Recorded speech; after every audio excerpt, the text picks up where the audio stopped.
ఉన్నత చదువులు ఉద్యోగాలంటూ భారతీయులు అమెరికా వెళ్తున్నారు. ఈ క్రమంలోనే కొందరు ఊహించని విధంగా ప్రమాదాల బారిన పడుతున్నారు.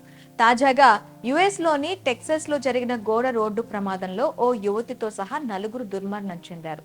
ఇందులో ముగ్గురు హైదరాబాద్ వాసులు కావడం విచారకరం. కార్ పుల్లింగ్ యాప్ ద్వారా కారులో ఈ నలుగురు ప్రయాణిస్తుండగా ఈ యాక్సిడెంట్ సంభవించింది.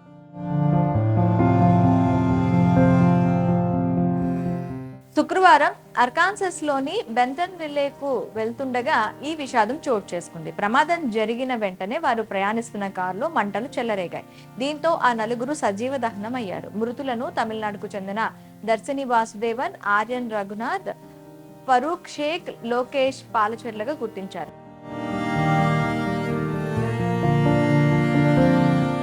హైదరాబాద్ లోని కుక్కట్పల్లిలో ఉన్న మాక్స్ అగ్రి జెనెటిక్స్ లిమిటెడ్ సంస్థ యజమాని సుభాష్ చంద్రరెడ్డి కుమారుడే ఆర్యన్ రఘునాథ్ రెడ్డి. వీరి స్వస్థలం కర్ణాటకలోని రాయచూర్ కాగా హైదరాబాద్ కు వచ్చి స్థిరపడింది. ఆర్యన్ కోయంబత్తూరులోని అమృత విశ్వవిద్యాపీఠ్ లో ఇంజనీరింగ్ చేసి ఈ ఏడాది మేలోనే టెక్సాస్ విశ్వవిద్యాలయంలో ఎంఎస్ చేసేందుకు వెళ్లాడు. ఈ క్రమంలోనే తాజాగా అతని స్నేహితుడు ఫరూక్ తో కలిసి బంధువుల ఇంటికి వెళ్లి తిరిగి వస్తున్నారు. లోకేష్ పాలచెర్ల తన భార్యను కలిసేందుకు బెంటన్విల్లేకు వెళ్తున్నారు. యూనివర్సిటీ ఆఫ్ టెక్సాస్ లో గ్రాడ్యుయేట్ చేస్తున్న దర్శిని వాసుదేవన్ బెంటన్విల్లేలో ఉన్న తన మామ వద్దకు వెళ్లేందుకు కారు ఎక్కింది. ఇలా అందరూ తమ తమ వ్యక్తిగత పనుల నిమిత్తం ఒకే కారులో ప్రయాణిస్తున్నారు. ఈ క్రమంలోనే జరిగిన కారు ప్రమాదంలో ఈ నలుగురిని బలయ్యారు.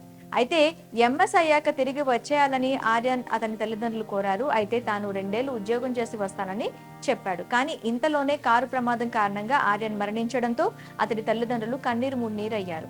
5 వాహనాలు ఒకదానితో ఒకటి ఢీకున్నట్లు తెలుస్తుంది. వీరు ప్రయాణిస్తున్న కారును ట్రక్ బలంగా ఢీకొట్టడంతో మంటలు చెలరేగి సజీవ దహనం అయ్యారు. మృతదేహాలు గుర్తుపట్టలేనంతగా కాలిపోయాయి. కార్ పూలింగ్ యాప్ ద్వారా వీరి వివరాలు స్థానిక పోలీసులు సేకరించారు. ఇక దర్శిని వాసుదేవన్ తల్లిదండ్రులు కారు ప్రమాదం సంభవించడానికి కొన్ని నిమిషాల ముందే కూతురుతో మాట్లాడారు. అంతలోనే ఆమె మరణ వార్త రావడంతో గుండెలు పగిలేలా రోధించారు. మృతదేహాలను ఇండియాకు రప్పించేందుకు సాయం చేయాలని కేంద్ర ప్రభుత్వాన్ని మృతుల పేరెంట్స్ కోరుతున్నారు.